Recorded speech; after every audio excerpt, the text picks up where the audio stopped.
শাকিব খানের থেকে প্রিন্স মামুনের জনপ্রিয়তা এখন সব থেকে বেশি। আপনি কি কিছু খান?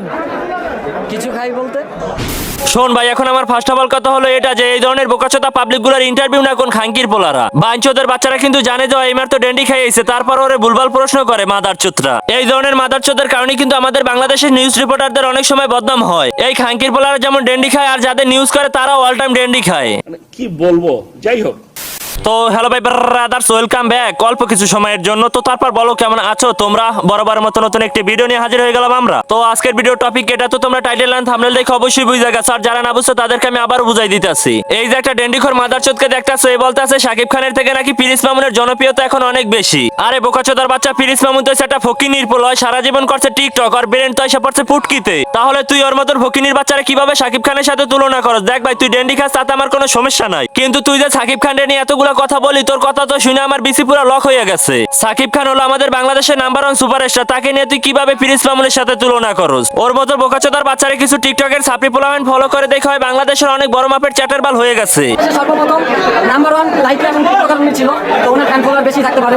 বাংলাদেশের ভিতরে সর্বপ্রথম 10 million subscriber, sorry 10 million follower. ভাই, তোমাদের কারো কাছে যদি কোনো সস্তা গাঞ্জা গুঞ্জা থাকে তাহলে নিয়ে ওগুলো আর পুটকি দিয়ে ভরে দাও। মানে মাদারচোদ কি বলতে আছে এগুলা? আরে খাঙ্কির পোলা, তোর বাবার আবার কবে 10 মিলিয়ন ফলোয়ার ছিল? প্রথম 10 মিলিয়ন সাবস্ক্রাইবার, সরি না ভাই, তোমরা কি বুঝছো? মানে খাঙ্কির পোলা যে কি পরিমাণ ডেন্ডি খাইছে ঠিকঠাক মতন কথা বলতে পারতাছে না। ফলোয়ার্স রে কয় সাবস্ক্রাইবার, আরে বোকাচোদার বাচ্চা ওই সাবস্ক্রাইবার জীবনে চোখে দেখছে, সাবস্ক্রাইব কি এটাও জানে? আবার তুই বোকাচোদা বলছ ওই নাকি আবার মুভি করবে। আরে বোকাচোদার বাচ্চা, এটা কি মোয়া যে হাতের সামনে দিবে আর খেয়ে ফেলবো? ও তো ঠিকঠাক মতন ইউটিউবের জন্য ভিডিও তৈরি করতে পারে না, তাহলে ও কিভাবে মুভি তৈরি করবে? ও বোকাচোদা সারা জীবন টিকটকে 15 সেকেন্ডের ভিডিও তৈরি করছে, তাহলে ও কিভাবে মুভি তৈরি করবে? আরে ভাই, ও তো ঠিকঠাক মতন ইউটিউবে ভিডিও বানাইতে পারে না। বলা যাচ্ছে না, কিন্তু ও যেহেতু অলরাউন্ডার, সবকিছু পারে, অবশ্যই মুভিও করতে পারবে ইনশাআল্লাহ। হ্যাঁ, ও যে অলরাউন্ডার এটা আমরা বুঝছি, তার জন্যই তো মায়ের বয়সে একটা মেয়েকে বিয়ে করছে। আচ্ছা ভাই, তুই কি এখন আমাকে একটা সত্যি কথা বলবি? তোকে কিন্তু আমার খুব চিনা চিনা লাগে। তুই কি মামুন আর লালার জন্ম থেকে হইছিস নাকি? না ভাই, এখন তুই আমার কথা শুনে মাইন্ড করিস না। তোর কথা শুনে আমার সেটাই মনে হয়, কারণ তোরও মামুনের মতন পুটকিতে বেরেন।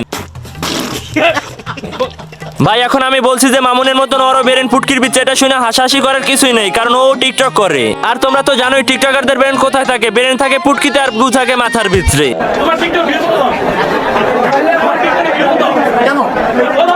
আমার টিকটকের ভিউ আমি নিজেও জানি না, কারণ এটা ঘুরতে পারি না আমি। না, এখন যে আমি বললাম যে টিকটকারদের মাথার ব্রেন পুটকিতে থাকে, এটার কি প্রমাণ তোমরা পাইছো? এই বোকাচোদার বাচ্চারা ওদের টিকটকে ভিউ কত এটাই বলতে পারে না, আবার ওরা নাকি মুভি করবে খাঙ্কির পোলারা। তোমার প্রিন্স আব্বুকে যদি মুভি বানান করতে বলে, তোমার প্রিন্স আব্বু তো মুভি বানান করতে পারবে না, তাহলে কিভাবে ওই মুভি করবে? দেখ ভাই, ওরা দেখছি সারা জীবন লিপসিং করে ভিডিও বানাইতে বিল্লা, তাহলে কি তোর মুভিতে যাই লিপসিং করবে?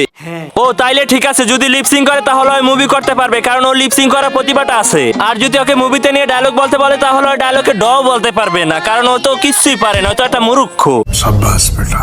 তারপরে যদি লিপসিং করে যদি কোনো মুহূর্তে একটা মুভি তৈরি করতে পারে, তখন তার শাকিব খানের চোদার কোনো টাইমই থাকবে না, ওর নামই থাকবে সবার মুখে মুখে। শাকিব খানকে চিনে সুপারস্টার হিসেবে, বলিউড সুপারস্টার, আর মামুনকে চিনে টিকটক সুপারস্টার হিসেবে। না ভাই, তুই আমাকে একটু হাসাইলি, তুই কাইন্ডলি একটু বলবি আমাকে টিকটক সুপারস্টার বলে কাকে?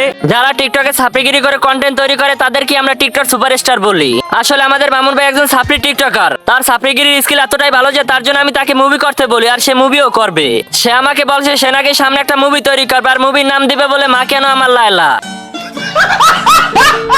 ভাই, তোমরা যদি এই মুভিটা দেখার জন্য আগ্রহী হয়ে থাকো তাহলে এখনই আমাকে কমেন্ট করো, আমি তোমাদের জন্য চালু করে এই মুভিটা নিয়ে আসবো। আসলে আমি এই ডেন্ডিখোর ভাইয়ের মাধ্যমে আমি প্রিন্স মামুনের সাথে কথা বলছি, আর প্রিন্স মামুন আমাকে বলছে হ্যাঁ আমি মুভি তৈরি করব। আর সে আমাকে এটা বলেছে আমি লায়লার সাথে এই মুভিটা তৈরি করব, তার জন্য আমি দিয়েছি ছবির নাম মা কেন আমার লায়লা। রাকিব হোসেন বার্তুম বলক করে আর কি জনপ্রিয়তা লাভ করছে, তার থেকে বেশি জনপ্রিয়তা তো পাবো আমি, কারণ মা কেন লায়লা এই ছবিটার তো অনেক ডিমান্ড। আরো আমাকে কথা বলে যে আমরা কি রাকিব হোসেনের মতন বউ নিয়ে ব্যবসা করি? আমরা তো ছাপড়িগিরি করে টাকা ইনকাম করি। তো আজকের মতো এই পর্যন্তই প্রিয়। ভিডিওটা ভালো লাগলে লাইক করে দিও, আর চ্যানেল নতুন হলে সাবস্ক্রাইব করতে ভুলো না। তো সবাই সুস্থ থাকো, ভালো থাকো, আল্লাহ হাফেজ।